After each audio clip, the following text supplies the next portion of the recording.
Hey guys, and welcome to the final day of the developmental camp. We made it to the final session, so today we're going to be covering the importance of communication in a team. Appreciate you guys joining us on the final day. Before we jump into today, in case you guys didn't get a chance to watch the competitive camp session on Tuesday, we actually had a friend and a player of mine that I work with, Sungmin Strampus Lee, join us. He talked about a lot of information as far as his journey to actually climb up to being a professional player and kind of things that he took into consideration and his path to pros. So if you guys didn't get a chance to check it out, definitely head over to watch that VOD of the last session. Some really good information for you guys. Maybe a little bit more on the advanced side of things because it is the competitive camp, but definitely some good information that you guys can learn from if you're really interested in it. But for today, like I said, we're going to be going over importance of communication. This is something that we also covered in the first session for the competitive camp. And so what you've kind of seen from the progression of the developmental camp is we went over a lot of the basics and the fundamentals, things of that nature. And the point was to progress up to kind of meet up to where the competitive camp starts out, right? And so that's kind of the natural progression. So today it's going to be, if you've been attending both sessions, it's going to be a little bit repetitive or a little bit of a review for you if you also attended the first session of the competitive camp. But again, always good to have some positive reinforcement. And if there's anything that you maybe missed in that first session, this will be a good review for you today. So what we'll do is of course, we're going to go through the presentation as always. Going to go through just a few things on nonverbal communication in the actual game. And then, depending on how long it takes, what I'd like to do is if we have enough viewers, if we have enough people in the chat, we could potentially play an ARAM and try and get that in, kind of go through, communication in the actual game. You guys can ask me questions as we go along, but as a, celebration and appreciation of you guys making it to the last session, we can actually try and get a game in real quick, and feel free to ask me anything. So, if you're watching right now, please try and get your friends to come watch the stream. Try and get us to join at the end of the stream. So, having said that, I want to make sure that we do have enough time to do it. So, I'm going to get into the presentation. Real quick to recap again. So kind of where we've come from and where we are now is that we started out with the general objective of League of Legends, right? Ultimately, you want to figure out your champion, get your runes, your summoner spells set up, and then obviously grow stronger throughout the course of the game. Ultimately, destroy the enemy's nexus. But there's, as we've covered in the first session, a lot of progression points to get there. From there, you want to work on actually mastering one of the champions. So trying to pick a small champion pool because there are so many. Trying to focus on, is that your play style? Are you familiar with the abilities, so on and so forth? And just getting that time in on that champion to get the experience that you need, and then start working on other concepts like the kiting and the orb walking and the animation canceling that go along with that champion or that go along with other champions. And then we moved on to the fundamentals, of course. So regardless of what role you're playing in, we kind of did go through those role fundamentals, whereas, the jungler may have specific jungle tracking, but there's general awareness and tracking. There's accuracy, map awareness, itemization, and a lot of other fundamentals that we covered that regardless of what position you play, you're going to have to be familiar with, you're going to have to get accustomed to, and you definitely want to go and make that checklist, like we kind of put in some of that homework for you guys, of how you can monitor your progress and how you're doing with each one of these. If you've mastered one of them, great, move on to the next, right? If you mastered that map awareness and you're definitely checking the mini map, you can move on to the jungle tracking if you're the jungler, or maybe trading in lane, so on and so forth, if you're a mid laner or something of that nature.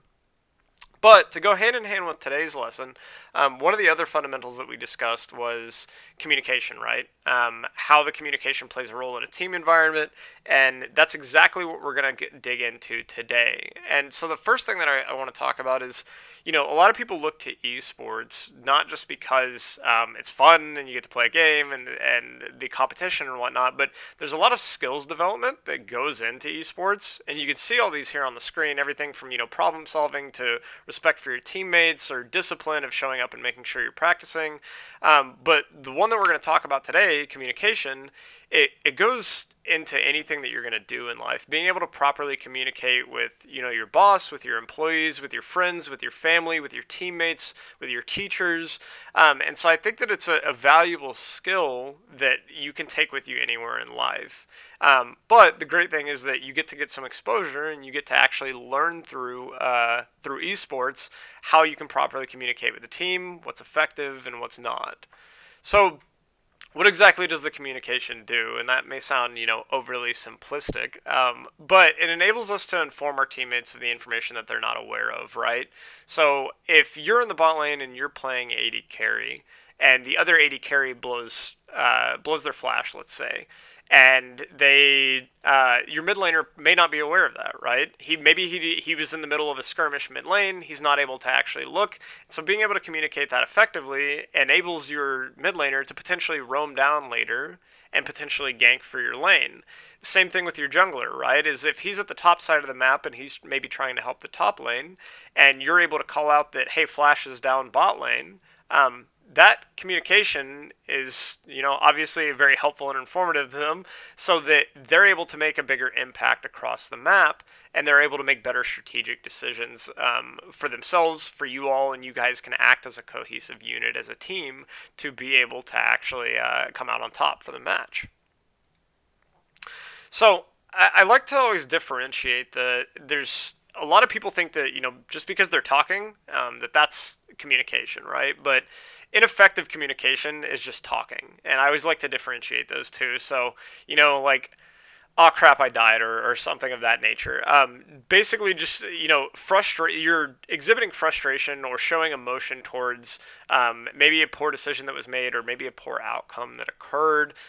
Maybe somebody on your team is flaming you or being toxic, being negative towards you, whatever that may be, or maybe it's just poor coordination and not being on the same page as one another. So I mean, I imagine having played League of Legends, you guys have probably had exposure to all of these, or at least having watched League of Legends, you've probably had exposure to all of these. But just talking or just saying things doesn't necessarily that you're communicating effectively with your team. So one of the things that I want to jump to real quick is we have a couple of clips for examples of poor communication and teamwork, and good communication and teamwork. And so I'm going to flip over real quick to this clip, and this is actually for the 2019 World Championship, and I'm going to play the clip through, and I'll let you guys watch it, and then again, I'll play it back like I've done with all the other videos. I'll play it back and we can kind of talk about it, just so that everybody's on the same page of what happened and what's going to happen, and we can kind of go through it that way. Outside of the map, so closer, maybe makes a play, but he has no ward to hop with because he still has the Herald and not a trinket. Oh. Goku, though, taking a lot more damage in this exchange. Lost chapter. So that's awkward. Awkward indeed. So, as you guys saw, there was definitely a breakdown in communication with the team. We just talked about a lot of different examples, right? Calling out that, hey, somebody else in the lane utilized their flash. You guys can look to make a play here. But this is a different example of that. In that they were trying to set up a gank, but they weren't on the same page with one another as to what they were ultimately wanting to do. And so what you can see is that it looks like they're maybe trying to make a play. The LeBlanc is sitting there, and she's maybe not going to do something. Maybe they are. And ultimately, the Lee Sin thinks that, hey, I just need to go ahead and channel my recall and back off of the play. We're not actually going to make this play. Well, at that same point, LeBlanc then decides to go in. She decides to use her chain, and what you see is Lee Sin saying, oh, she's going to go in. Let me stop and cancel my recall. At this point, what's going to happen is the LeBlanc gets the root on the actual Syndra. And so you see Lee Sin start to move in. Lee Sin, unfortunately, can't really ward hop at the moment because he has the Rift Herald. So he could have ward hopped and done it that way, but he has the flash to use his W to the LeBlanc to be able to try to get damage. Well, unfortunately, again, it goes back to the poor communication. LeBlanc then utilizes her W again to actually snap back to the middle of the lane, ultimately making Lee Sin waste his flash, and he's back in the middle of the lane. The gank is gone. As you can see, this is really easy for Cinder to just walk away from. She doesn't have to utilize her flash. There's no potential threat for her to have actually gotten killed, and the play is just kind of foiled based on their own miscommunication. So it should have been very clear in terms of, hey, do we want to look for this gank, right? Yes or no? If we do, okay, I'm going to go in, I'm going to look for my root, and then I want for you to be able to follow up with me, and I want for you to be able to get the kill, right? And so trying to plan things out ahead, I mean, obviously that wasn't the smoothest communication because I'm working on all this on my end, but ultimately you should have it planned out and you should understand what the gank and what the play is going to look like. And so right there, instead of just channeling the back, he should have been communicating with LeBlanc on how to execute on that, and then vice versa. LeBlanc should have been communicating with the Lee Sin on how she wanted to actually go about the play. So if we jump back to the presentation, let's talk about what effective communication or strategic communication actually looks like. So if you go into the game, you're planning out your early positioning maybe, right? There's what's referred to as a 5-point. So what the angles are that everybody's going to cover individually to potentially avoid an invade or avert an invade, something of that nature. Discussing your route as a jungler, right? Hey, I'm going to actually start at my blue buff. That gives information to your bot laner, your mid laner, your top laner. It gives information to everybody to understand where you're starting. From there, I'm going to go and I'm going to try to clear towards my top side jungle, right? So then your bot side lane understands that, oh, well, I'm not going to have pressure for my jungler, so I need to, play the lane according to knowing that I'm not going to have support from an extra player. At the same time, your top laner, your mid laner can understand that they're going to be able to play around your positioning. Potentially you come by for a gank in mid lane or top lane, and you guys can work to set that up. Target calling.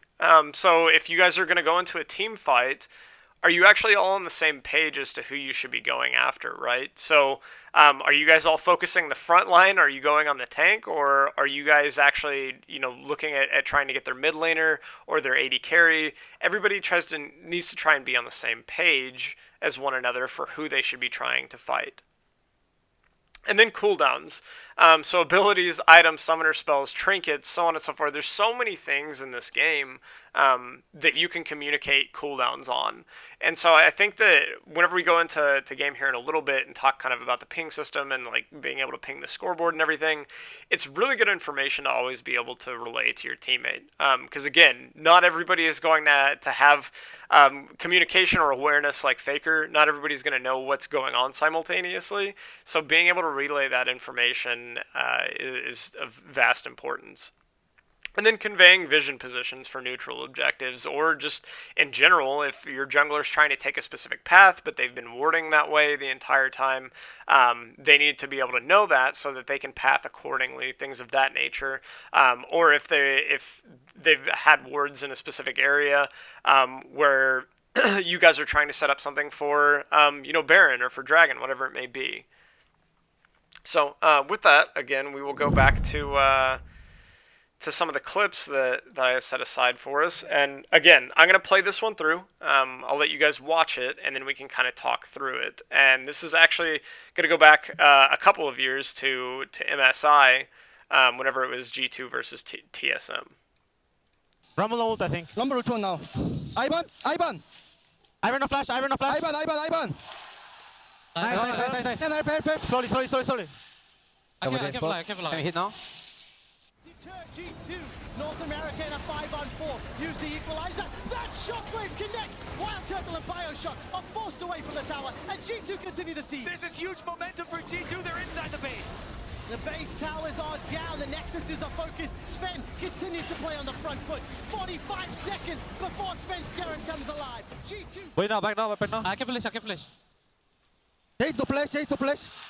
I have redemption now. I have redemption flash. I'm on the flash. Flashes forward. It's a flame splitter. Redemption comes down to heal up G2. And now the Nexus turrets on the focus. So many crucial flashes used here. G2 are able to get the first Nexus turret. The Bjergsen wants to try to. I think I think- back.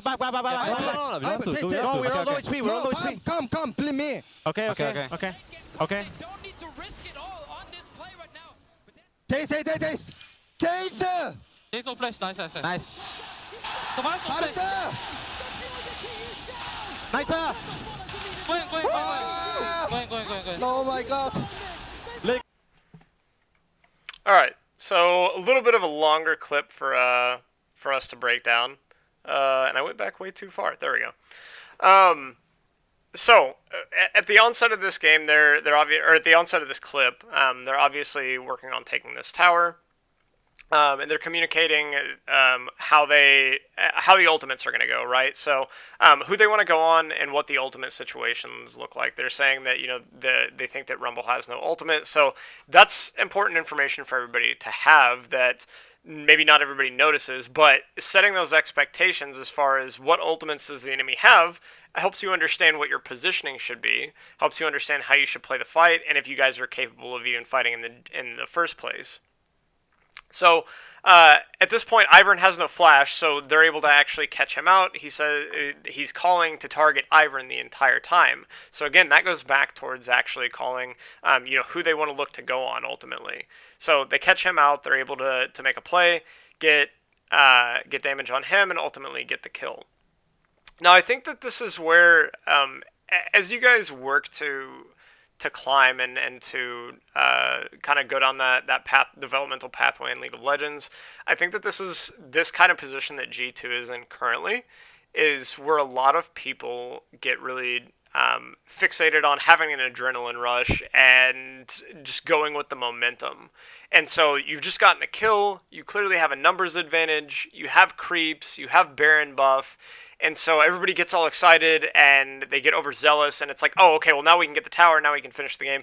And that's how throwing happens. You overcommit to a situation where you shouldn't really be overly aggressive.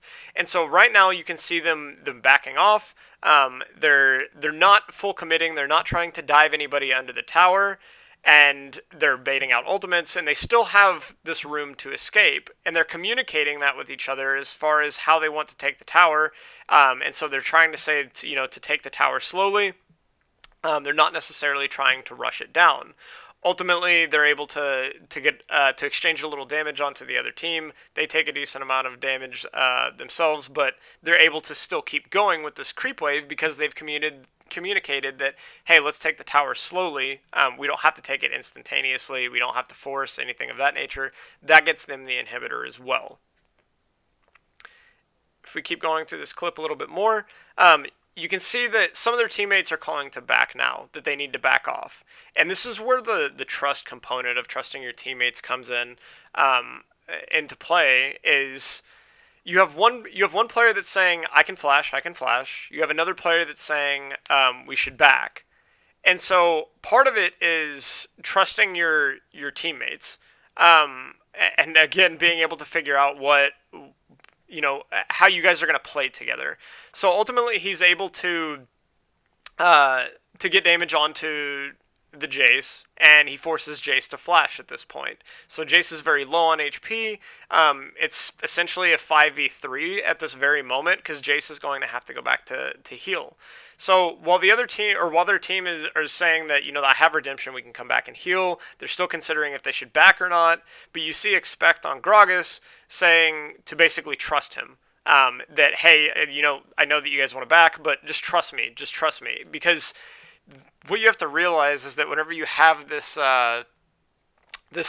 this great group of players, every person in the five-man team is all going to see things differently, right? You all have different perspectives, you all have different mindsets, you have different levels of aggression, and so they're trying to calculate what they're capable of coming out on top with or not. But ultimately, this call could have gone poorly, but Expect saw something differently, and he just wanted his team to trust him.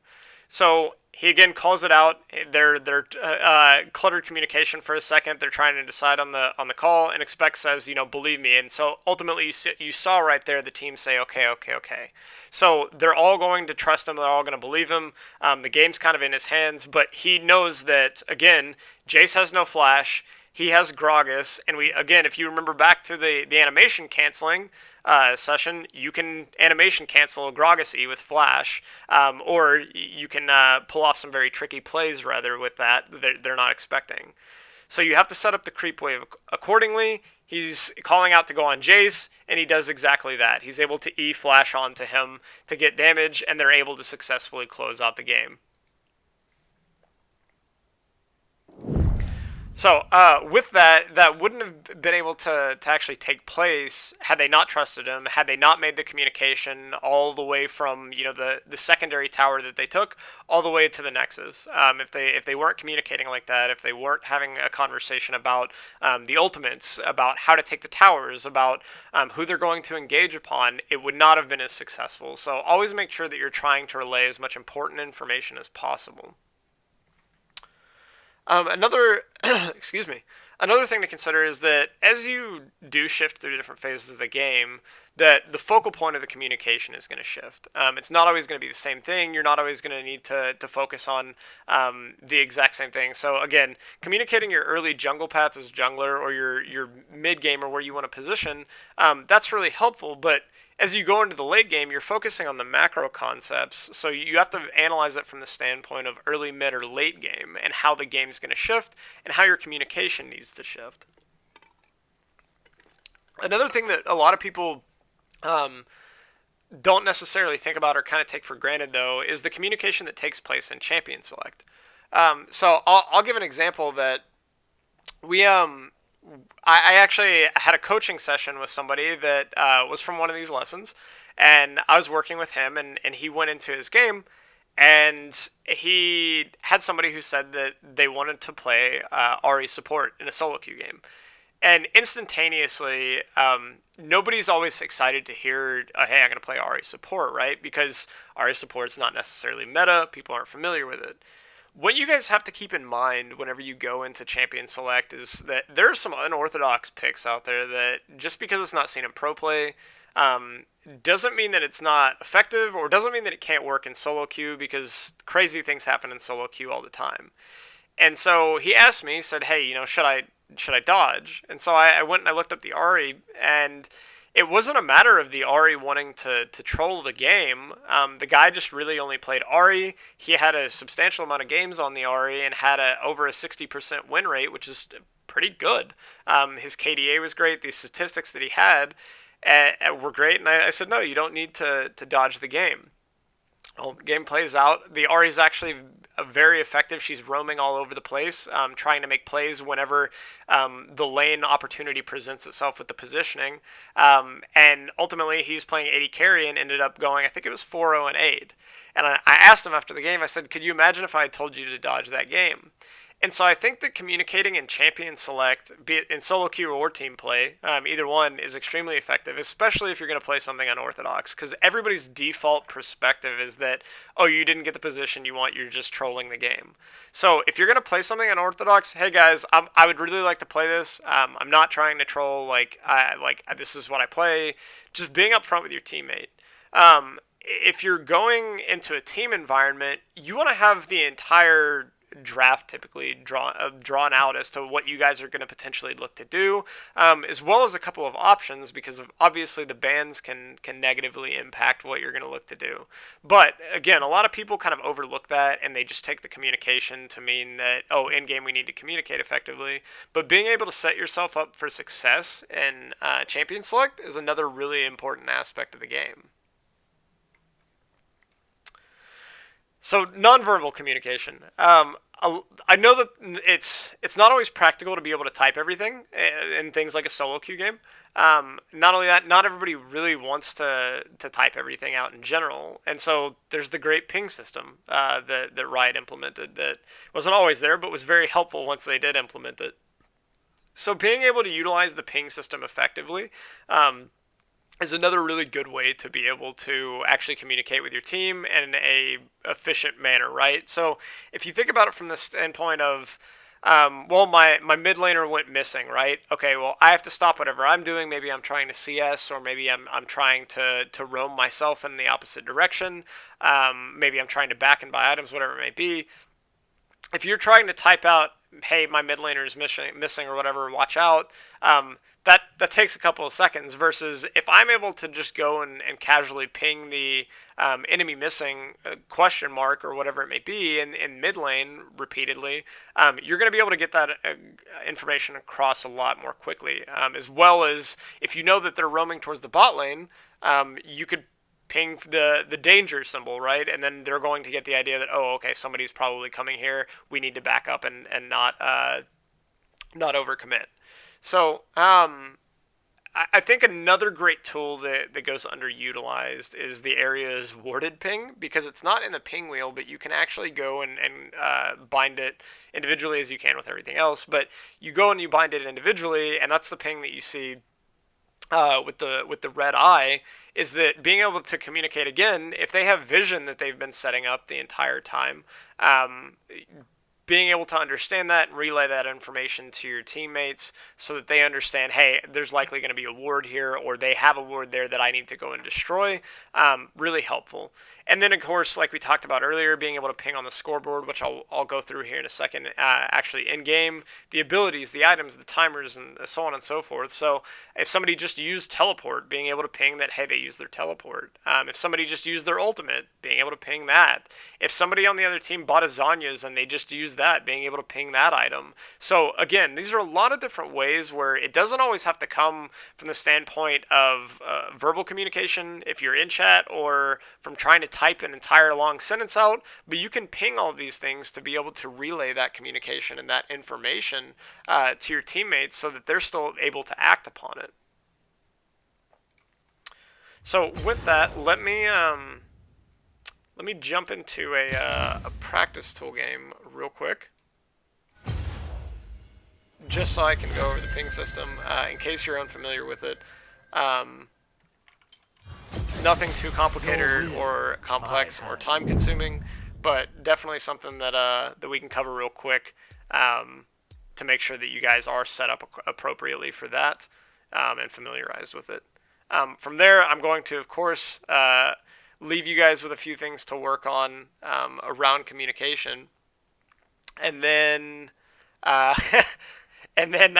will try and get a few people in an actual ARAM. We can try and play a game together. And of course, you guys are always welcome to ask questions. Please do. If it's about this lesson, if it's about any of the other ones that we've had, please do. So, whenever you go to your key bindings, you'll be able to actually go into the communication settings, and there's so many different ways that you can bind things to your liking, as far as the on my way, the missing, so on and so forth. And like I said, if you just try and like hold down Alt and then click to drag, this ping system will come up. So you'll be able to do any of these very quickly with a pretty similar key binding, so you don't have to think about it, as well as being able to do things like ping that, let's see. Gotta make sure this is actually bound. So, being able to ping that, hey, you know, there is a ward here. If I give myself plenty of gold, buy a couple of items. Let's say that I'm crazy and I buy a Zanya's on Lee Sin. Again, you know, being able to hit tab and go to the actual menu and ping things. Well, my chat is disabled. But what you'll see is this comes up in chat that, hey, Lee Sin bought a Zanya's, or hey, Lee Sin bought a Guardian Angel. Lee Sin has his ultimate up. He's alive. He doesn't have flash, so on and so forth. You're able to click on all of these things and able to relay that information to your teammates. So, having said that, make sure that, again, if you're not talking, if you're not communicating, that's okay. You can still utilize all these great tools to be able to relay the information to your team. So it's not necessarily any excuse to not communicate with your team.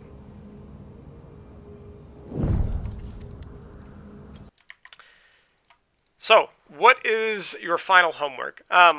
Just aim to communicate more with your team than you currently are. So look at, hey, you know, am I very vocal? Do I talk with, if I duo with somebody or if I play with my friends, am I very vocal with them? Do I talk very much at all? If not, just try and increase that a little bit. I'm not telling you that you have to become a public speaker, but just try and talk a little bit more from that standpoint. Again, if you aren't able to communicate in voice chat, though, make sure that you're utilizing the ping system that we just went over as much as possible.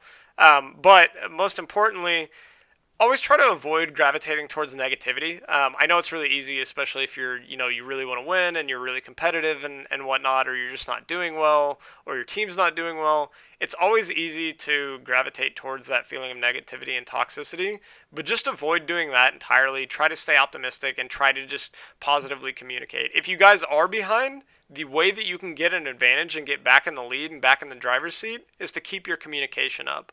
Not always the easiest thing, and it's definitely easier said than done whenever you're losing, but that will help give you an advantage. So definitely work on those things. But from there, again, any questions that you guys have, please ask me in chat. But if we have enough people in chat, we can actually get an ARAM set up and actually get into a game. So, let's see how many people we have. Yeah, if you guys actually just want to say your summoner name in chat, I can add you and we can get a game going.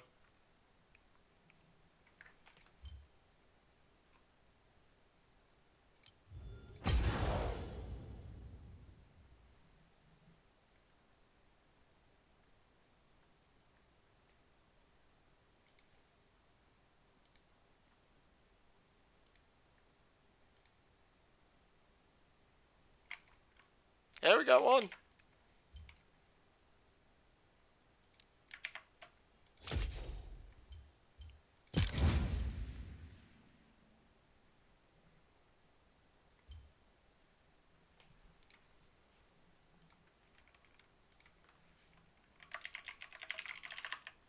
Let's see if I can have some friends come help us out.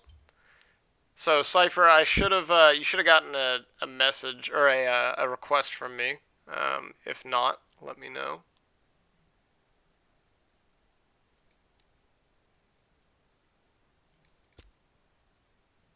There we go.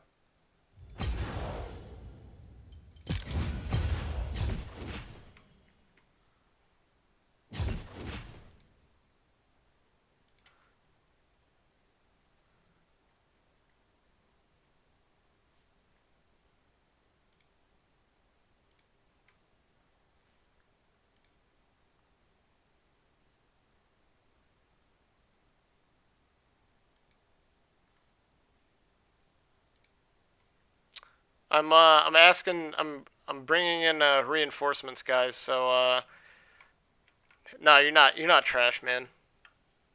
Don't say that. It's all right. I'm bringing in some reinforcements too. So hopefully we can get this filled up. We got 2 more slots.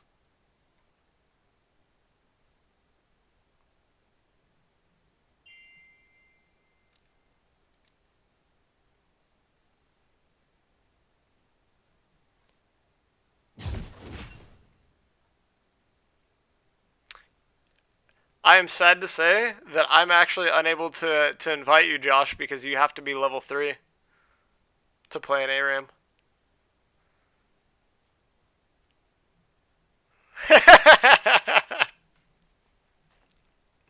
Sorry, man. That is unfortunate.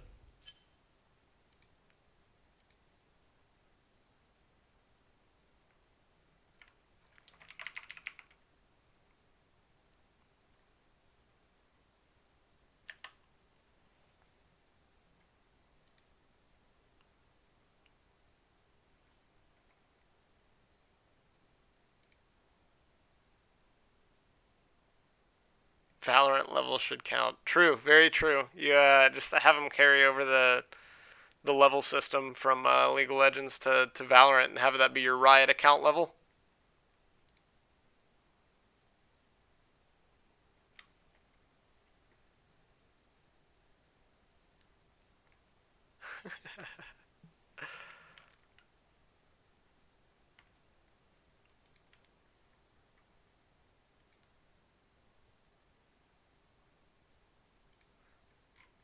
Well, I have a few messages out to some people. Please feel free to invite your friends.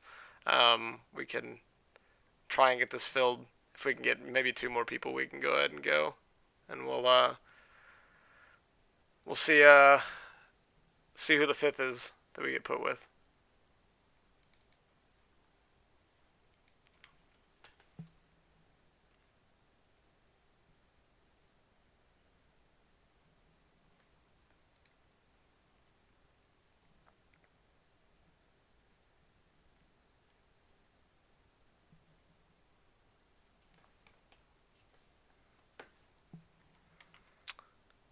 Yeah, we can. Are you in the Esports Camps Discord?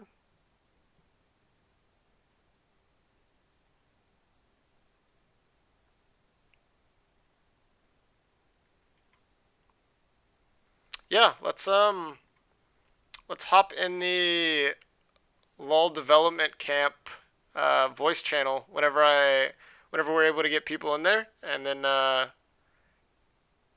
we can talk in there and we can go through communication, effective communication.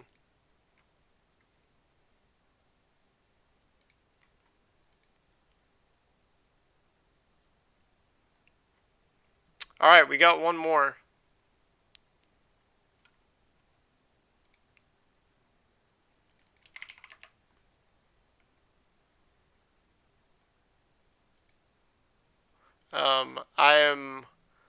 I'm getting, in case you guys aren't familiar, my business partner Andrew English is another good League of Legends player. He at one point he was actually the #1 ranked NAR in North America. So that's always cool to be able to say. But he is on his way to join us. He was handling some other stuff.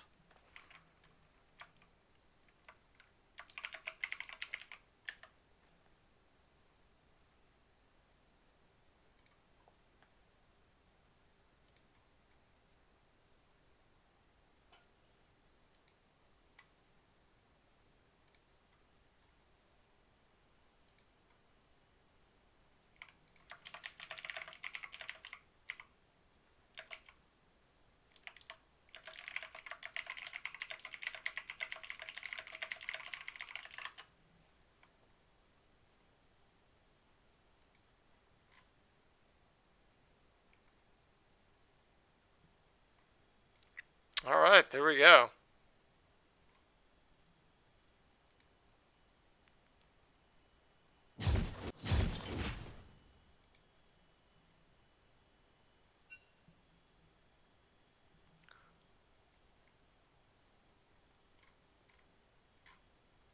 All right, I guess we'll go with 3 then if we don't have anybody else.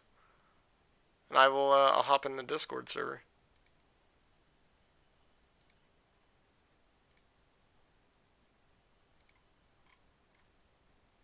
Hello? Hey, Hey, I have arrived. that is wonderful. All right. We all set? I'm getting too old for this.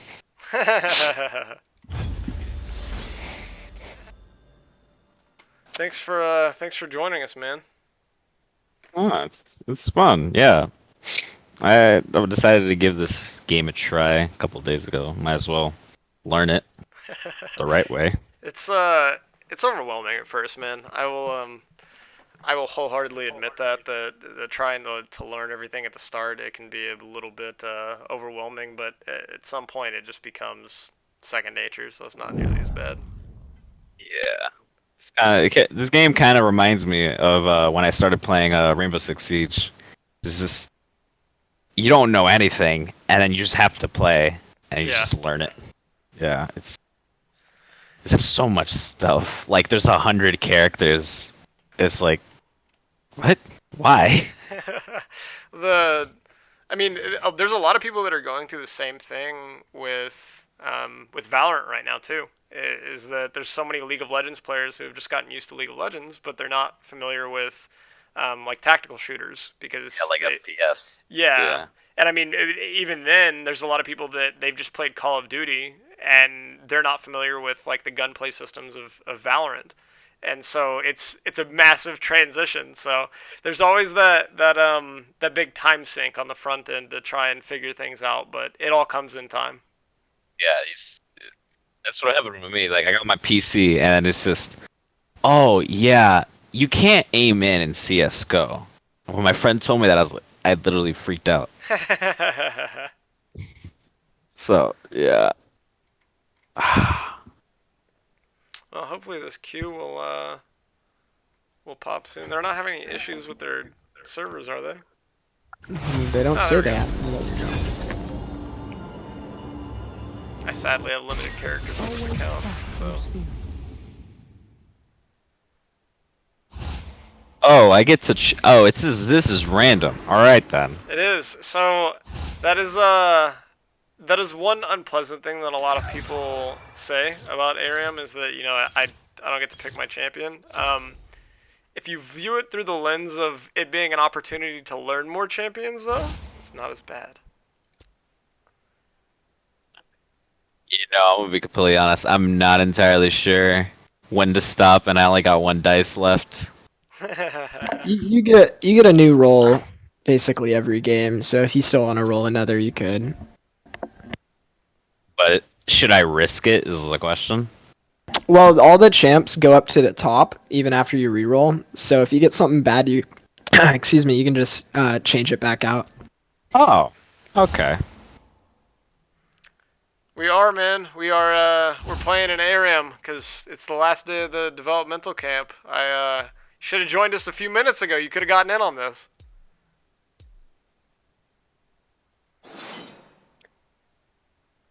So the man, he's got to wait a little bit.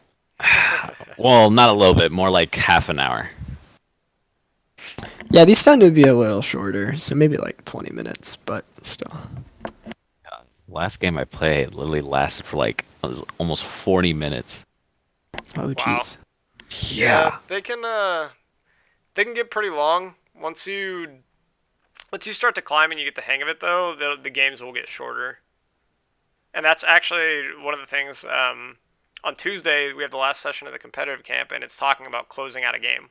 So if you're able to make it to that one, gonna kind of go through that again. It's as you kind of climb and learn, but that'll help you kind of understand, you know, wanting to push your advantages and trying to look to close out, because a lot of people just get fixated on, hey, you know, I want to fight and I want to kill people, instead of actually looking to end the game. You know, I'm looking at like everybody's level, and then I just see it myself. Everybody's so high. You just see me the only level 6 in the entire game. You're good, man. Don't get discouraged. Everybody has to start somewhere, you know? Yeah. Just like anything else. Yeah. Alright, so, they actually have a tank, so they actually have Braum. They actually are able to initiate us a little bit better. Man, I thought she was gonna go on you, or on me.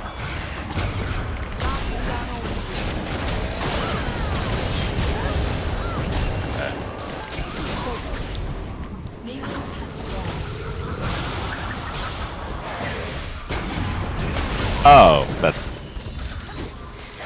So the way I usually like to utilize ARAM is trying to look at the team compositions, and this kind of goes back to the session about understanding the champions and like champion mastery, and you can kind of get a feel for how should I be playing around the certain setup and everything.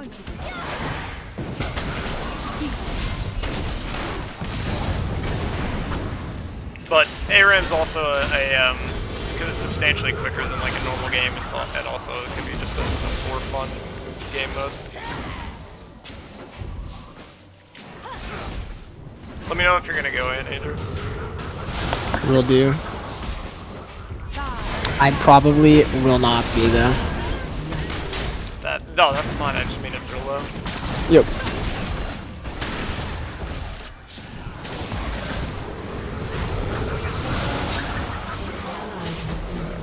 Okay. Yeah, these guys have a pretty good comp. Yeah. A lot of CC in it. tank, a lot of The points. frustrating thing in ARAM can be if a team has a lot of poke, so they're able to just constantly throw abilities out.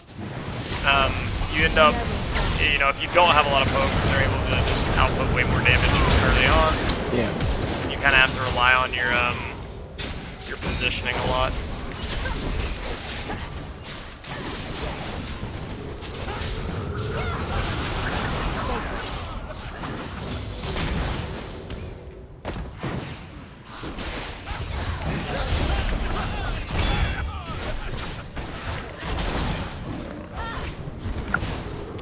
So right now we're pretty much stuck in the rhythm of trying to just exchange and outtrade exchange and outtrade damage, and just trying to not get picked or caught.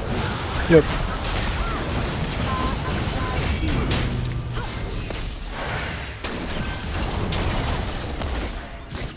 Got a heal thing back here, he took. See, now that's ineffective communication. That's bad community. Yeah. Typically you wanna ping whenever there's a heal available. Like, just say that, just assist ping or something like that.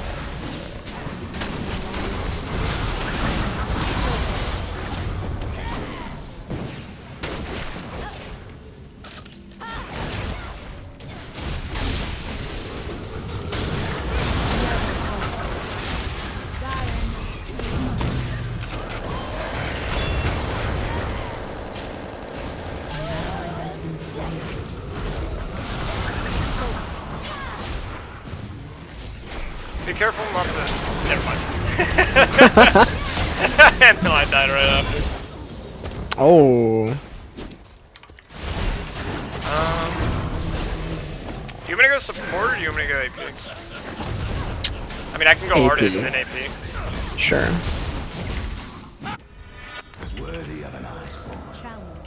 Darn.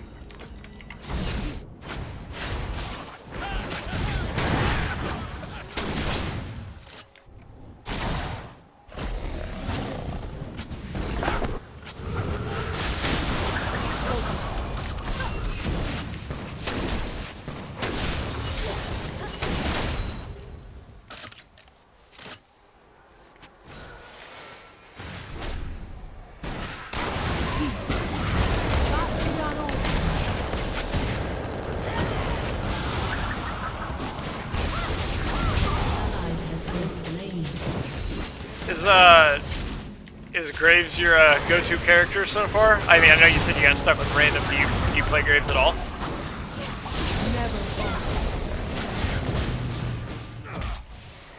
Cypher? This is my first time playing Graves. I accidentally muted my headset. I don't know why. Tried to, yeah. See, it's all about communication. You don't even want to talk to us, man.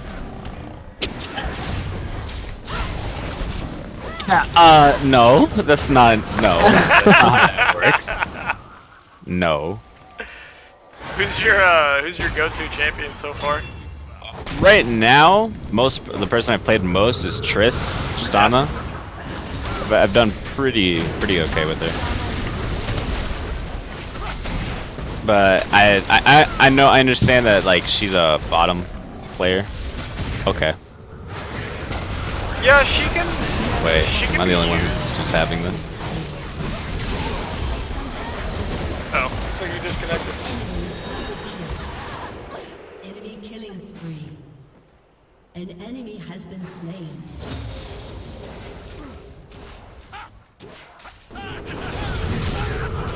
Justin said, "What's up to you in the stream, Andrew?" Oh, you know, just playing some ARAM. Nothing much.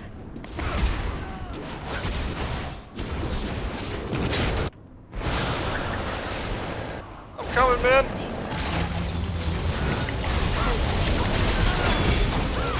Now that one hurt.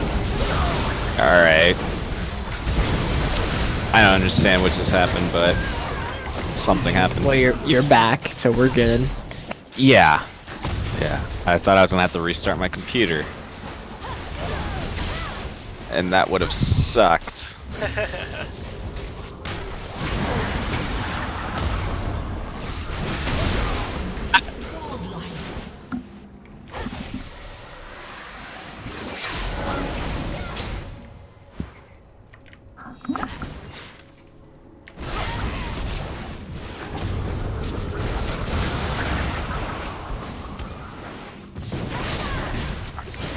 So I think we have to just basically play around when Riven's able to go in. Sounds like a plan.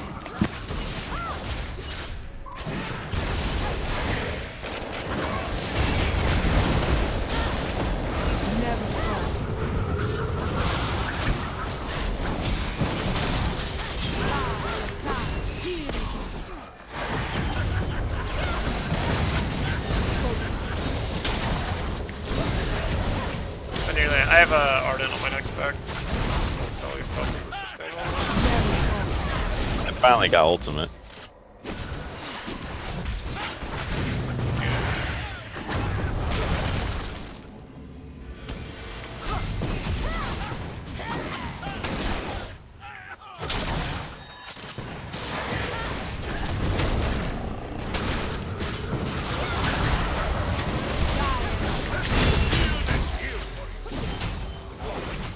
Double support.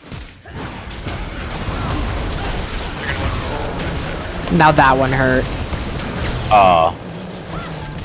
The unfortunate thing too is, so they have some good engage, they have a lot of poke, and then on top of that they have a support that is able to AoE sustain a lot better than us. So their composition is just kind of better than ours. Probably like in a call or something. I think they're all in a call. Like all together, all 5 of them. Yeah, could be.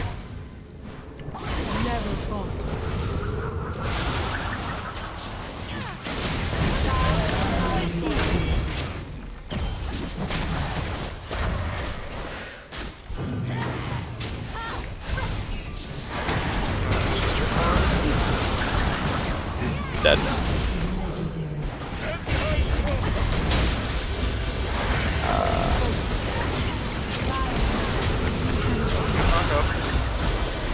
I have shield him too. Trying to get to her.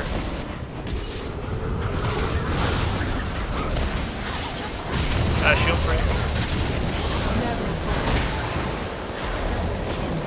Nice. Let me grab. There we go.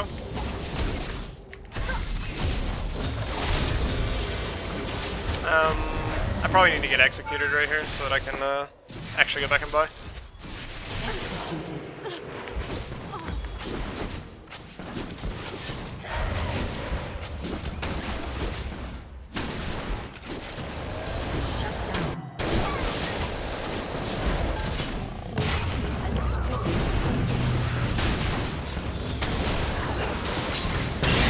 Here.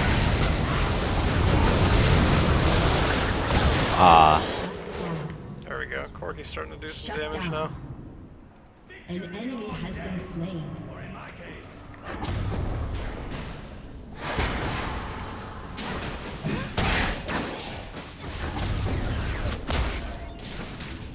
We must all make our choices.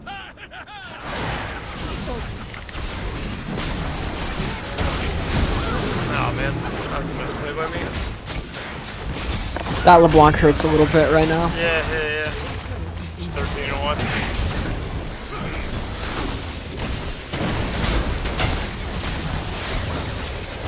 I just wanted to put him off, but I got a little overzealous on that.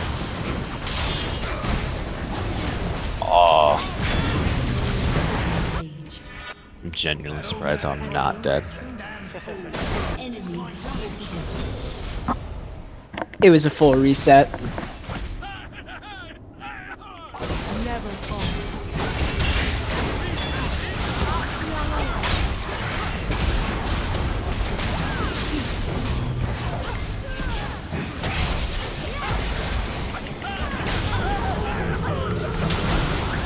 Oh man, I'm dead.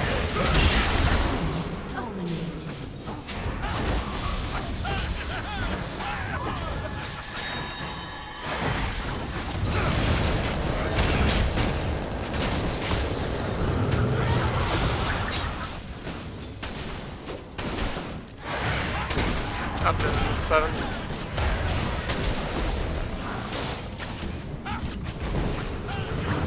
Never feel.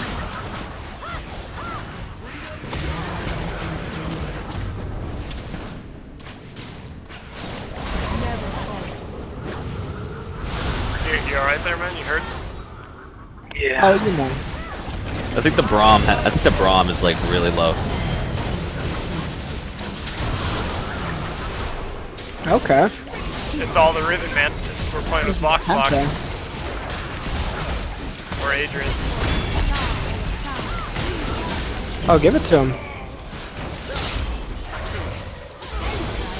I had to walk out of range because I was afraid the damage was gonna go and steal it. Yeah.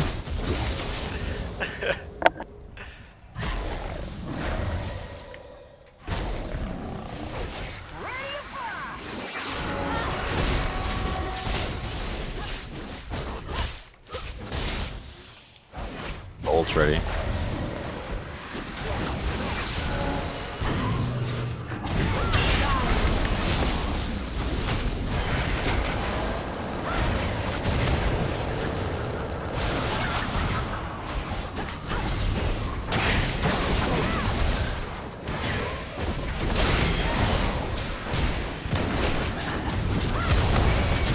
Oh, that's probably not the best play.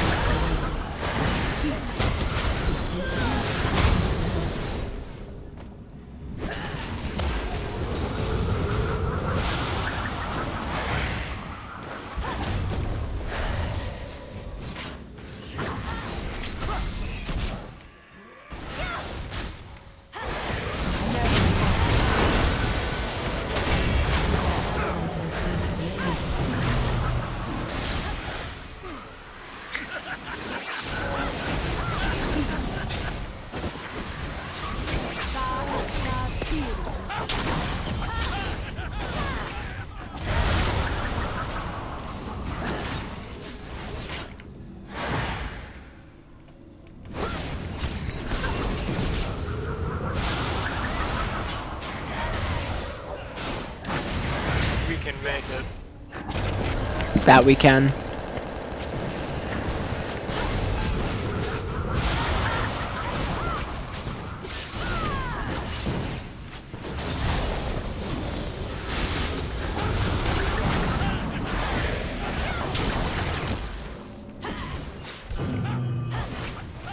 My spirit is unquenchable.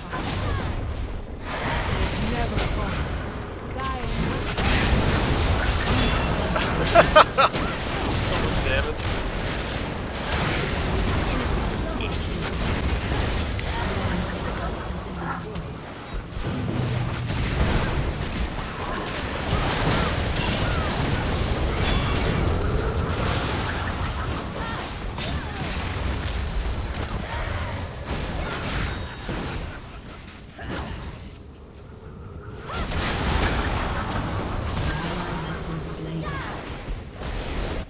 The answer lies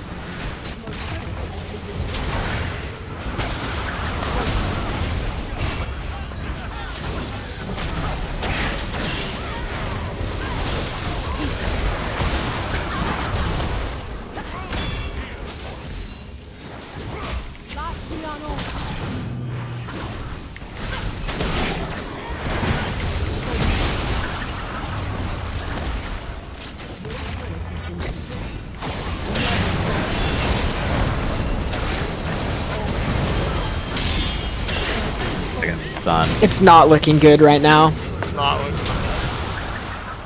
I don't know if we win this one.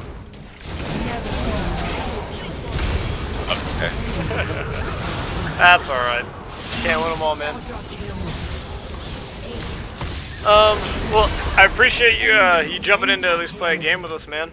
To close out the camp. And don't forget, for you as well as, you know, everybody else that's actually still in chat, don't forget to fill out the survey so that you guys can actually have a chance to win some free RP. Give us feedback on how things have been going, how you like the camps and everything. And then again, I know you talked about how some of your games have been going pretty long. If you're able to make it on Tuesday, definitely tune in. We can talk about that a little bit. Alright. Cool, man. Well, thank you again very much for tuning in, and look forward to talking with you again. Thank you. Take care, man. You too. Cool, guys. Before I head out, if anybody does have any last remaining questions, I'm happy to answer anything. I'll give it a minute or so.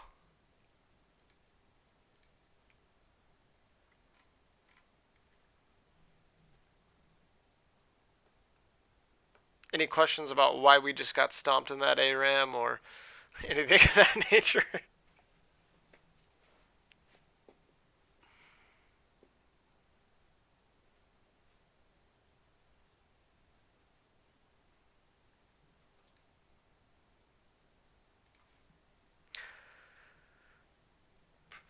Cool, guys.